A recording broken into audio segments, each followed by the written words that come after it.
Senhor presidente, senhoras e senhores senadores, e a todos que me ouvem e assistem à TV Senado. Hoje foi votado o parecer do relator, senador Decídio Amaral, sobre o projeto de resolução do Senado número 1, na Comissão de Assuntos Econômicos. Primeiro, eu gostaria de parabenizar o esforço do senador Decídio Amaral em buscar o consenso sobre o projeto da resolução do Senado número 1. Apesar de todo o esforço em se buscar um consenso, eu e outros senadores votamos contra o parecer do senador Decídio Amaral. Como o próprio relator tem falado, a unificação do ICMS representa praticamente 70% da reforma tributária. Então, não podendo ser feito de forma acelerada, sem avaliar os estragos que vão gerar nos estados em desenvolvimento. Mas pegando o mesmo gancho, senhor presidente, não podemos fazer uma reforma tributária só no ICMS. Temos que junto debater também os tributos federais. Não que o estado de Goiás, o Norte, o Nordeste e o Espírito Santo são contra essa unificação, mas a única política na última década que teve realmente eficácia para o desenvolvimento dos estados menos desenvolvidos foram os incentivos fiscais. Estados que não tinham infraestrutura, nem logística, cito como exemplo portos, aeroportos, oferta de energia, rodovias, capazes de atrair empresas.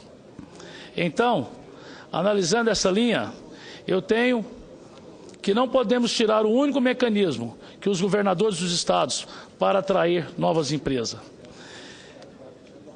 Veja isso, é mais uma concentração do poder na União.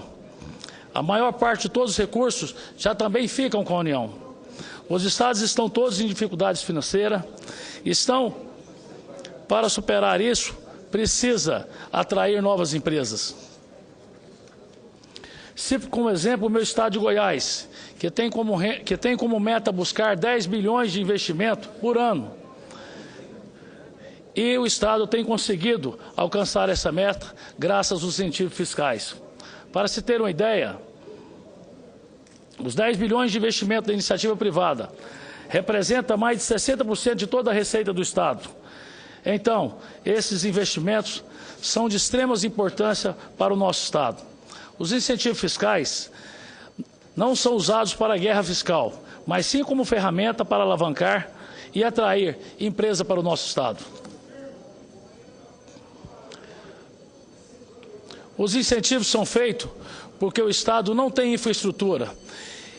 Isso não pode ser considerado como uma questão de guerra fiscal, mas sim como fortalecer a política e geração de emprego. Pois, prova disso é que ontem na Comissão de Assuntos Econômicos, lotada de trabalhadores, defendeu os incentivos fiscais, defendeu os seus empregos. Hoje, como foi lançada essa discussão, eu acho importante criar o Fundo de Desenvolvimento Regional, mas é preciso fazer diferente da proposta do governo. Primeiro, precisamos investir maciçamente na infraestrutura nos estados. E aí sim, com o passar do tempo, nós unificarmos o ICMS. Mas para iniciar o processo de unificação do ICMS e criação do Fundo de Desenvolvimento Regional de Compensação, vai nos colocar mais uma vez na mão do governo federal, enfraquecendo ainda mais os estados. Quem sabe do desenvolvimento dos estados e de suas dificuldades e a velocidade para superar esse problema são os governadores. E por isso que cito o meu estado, que saiu de um PIB em 1998, de 17 bilhão para um PIB de 107 bilhão. E isso não teria acontecido se o próprio estado não tivesse corrido atrás de investimentos privados e se Goiás tivesse esperado a decisão da União, o PIB jamais teria crescido desse jeito. Não podemos tirar dos governadores o poder da decisão de investir em infraestrutura, porque quem sabe das dificuldades de cada estado, onde precisa melhorar, são os governadores. Então, a unificação do ICMS, no ponto de vista do Norte, Nordeste, Centro-Oeste e Espírito Santo, é tirar a oportunidade, é tirar o direito desses estados tomar a decisão em seu favor, em favor do desenvolvimento regional.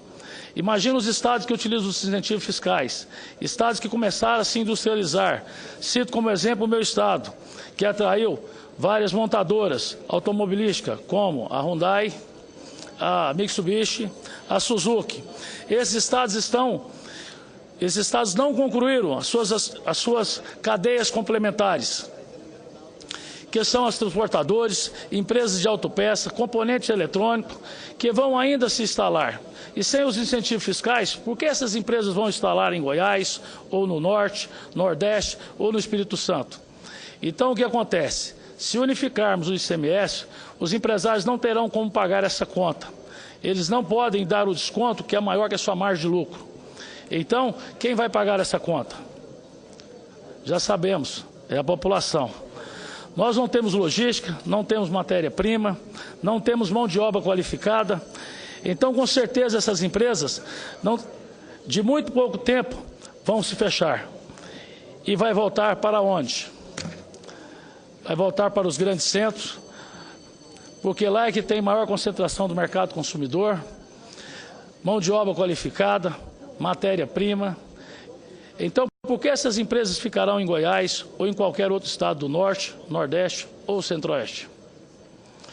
Um estudo promovido pela Dial Brasil, é claro, caso haja aprovação da PLS1 como ela está, gerará 2 milhões de desemprego no Norte, Nordeste, Centro-Oeste e Espírito Santo.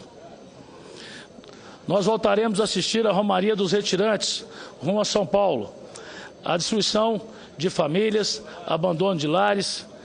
E os estados do Norte, Nordeste e Centro-Oeste voltarão a ser estados só da agricultura e pecuária, como éramos há 15 anos atrás. Mas nós precisamos mais do que isso. Precisamos de indústria, precisamos de comércio, precisamos de emprego gerado pelos incentivos fiscais.